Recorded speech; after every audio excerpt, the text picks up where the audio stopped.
Söz xanım, duşdan gələn suyu düzəltdim. Siz bir dənə soyunun çimimdən baxın məndə. Xanım, mənə elə baxmayın.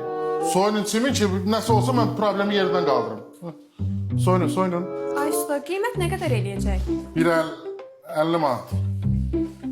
Usta, heç olmuyorsa bugün düzələr. 3 gündür çinmirəm. Hans, bayaqdan səninlə bağlı nə xəyallar qururdum. Bütün iyrəndim sən öl. Xanım, hazırdır.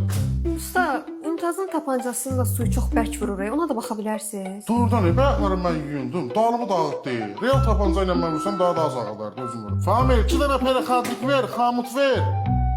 Elə görəm sən aptekə də girəsi olasın, Qardaş, bu kondisioner heç istirahət eləmir. Görək, kasbım da kondisioneri özü kimi istirahət eləmir. Usta, bu kondisioneri yoldaşım cəyiz gətirmişdi. Heç bir ay işləmədi.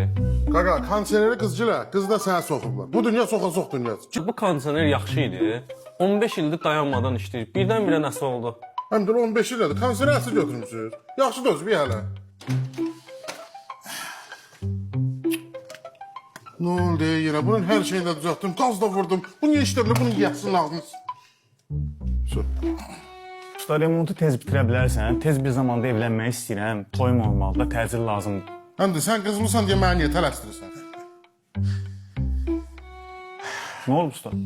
Ha, heç nə, bu evi əvvəllər saat 30 manata verirdilər. Günlərim olub burada, özüm ölüm. Bu divanı dəyişərsən də. Bəlkə yataq otağın biraz böyük deyil, biraz balaca deyil.